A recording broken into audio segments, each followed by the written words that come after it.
Assalamualaikum warahmatullahi wabarakatuh. Shalom, Om Swastiastu, Namo Buddhaya, Salam Kebajikan. Halo teman-teman semua, perkenalkan saya Nur Afni Alfiani dengan NIM 240407551039 dari kelas C 24C. Mahasiswa Fakultas Ilmu Pendidikan, Program Studi Pendidikan Guru Sekolah Dasar, Kampus 5 Parepare, Universitas Negeri Makassar. Video ini dibuat untuk memenuhi tugas mata kuliah perkembangan peserta didik yang diampu oleh Bapak Usman, SPD, MPD, PhD.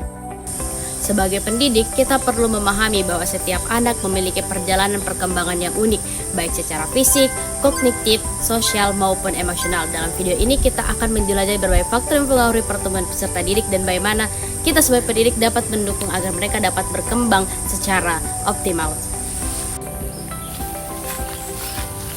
Nah, kita harus tahu bahwa setiap individu mengalami yang namanya perkembangan dan pertumbuhan, namun keduanya memiliki makna yang berbeda.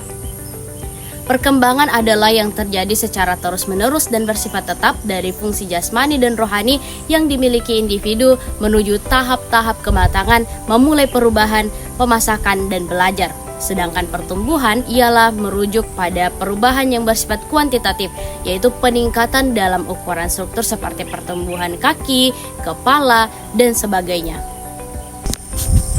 Selanjutnya, teori-teori perkembangan. Menurut E.B. Hurloge, perkembangan adalah serangkaian perubahan progresif yang terjadi sebagai akibat dari proses kematangan dan pengalaman.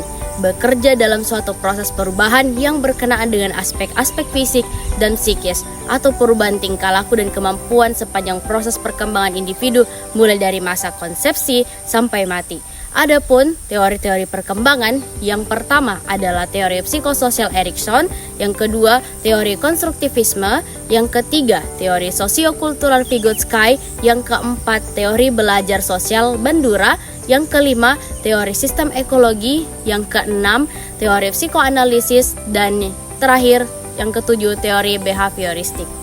Nah, selanjutnya mengenai perkembangan kognitif. Perkembangan kognitif adalah salah satu aspek perkembangan manusia yang berkaitan dengan pengertian atau pengetahuan yang semua proses psikologis yang berkaitan dengan bagaimana individu mempelajari dan memikirkan lingkungannya. Dalam Dictionary of Psychology karya Draver dijelaskan bahwa kognisi adalah istilah umum yang mencakup segenap model pemahaman yakni persepsi, imajinasi, penangkapan makna, penilaian, dan penalaran. Perkembangan kognitif dapat dipahami sebagai proses yang terjadi secara internal pada pusat susunan saraf ketika manusia tengah berpikir. Seorang psikolog Jan Pisat pertama kali mengemukakan teori perkembangan kognitif yang bersifat konstruktivisme. Perkembangan kognitif ini ada dua, yaitu konstruktivisme kognitif dan konstruktivisme sosial.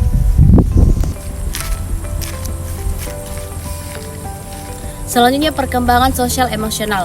Perkembangan sosial emosional erat kaitannya dengan interaksi baik dengan sesama atau benda-benda lainnya. Jika interaksinya tidak baik, maka pertumbuhan dan perkembangan anak menjadi tidak optimal. Perkembangan sosial emosional anak usia dini ditunjukkan oleh kemampuan beradaptasi, bersosialisasi, dan mengendalikan emosi. Anak yang dapat mengetahui namun belum dapat mengontrol emosi cenderung masih sering menangis. Dengan demikian, perkembangan sosial dan emosional anak sangat dipengaruhi oleh lingkungan, pola asuh, dan peran guru. Stimulasi yang tepat dan lingkungan yang kondusif sangat penting untuk mengembangkan kemampuan sosial emosional anak. Nah, perkembangan bahasa pada anak adalah elemen penting yang mendukung pertumbuhan kognitif dan sosial mereka. Proses ini dimulai sejak lahir dan melibatkan beberapa tahap, mulai dari pengenalan suara hingga penggunaan kalimat kompleks. Faktor-faktor seperti intelijensi, jenis kelamin, pola asuh, media pembelajaran, dan lingkungan berperan signifikan dalam perkembangan bahasa. Pemahaman yang mendalam mengenai tahap dan aspek perkembangan bahasa memungkinkan orang tua dan pendidik untuk memberikan dukungan yang tepat. Ini dapat membantu mencegah keterlambatan bahasa dan memastikan anak dapat berkomunikasi secara efektif. Oleh karena itu, penelitian dalam bidang ini sangat penting untuk meningkatkan kualitas pendidikan dan kesejahteraan anak secara keseluruhan. Yang terakhir adalah perkembangan moral dan etika pada anak. Adalah proses penting yang membentuk karakter dan perilaku mereka di masa depan. Melalui berbagai tahapan, anak belajar membedakan antara yang baik dan buruk, memahami norma sosial, serta menginternalisasi nilai-nilai yang menjadi pedoman dalam kehidupan sehari-hari. Faktor-faktor seperti lingkungan keluarga, pendidikan, teman sebaya, dan budaya sangat berpengaruh dalam proses ini. Penerapan nilai-nilai moral dan etika dapat dilakukan melalui contoh diskusi, aktivitas praktis, dan pengalaman sosial. Selain itu, penting bagi anak untuk belajar dari kesalahan dan mengembangkan kesadaran sosial. Dengan pendekatan yang tepat, kita dapat membantu anak menjadi individu yang tidak hanya memiliki integritas, tetapi juga mampu berkontribusi positif bagi masyarakat.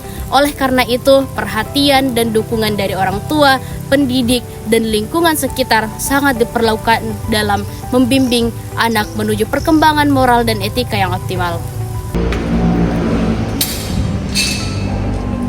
Sebagai calon pendidik, kita memiliki peran yang sangat penting dalam mendukung perkembangan holistik anak.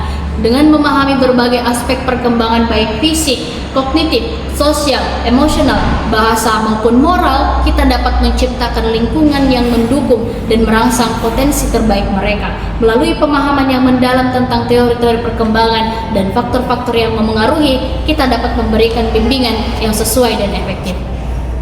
Itulah materi yang dapat saya sampaikan. Terima kasih. Wassalamualaikum warahmatullahi wabarakatuh.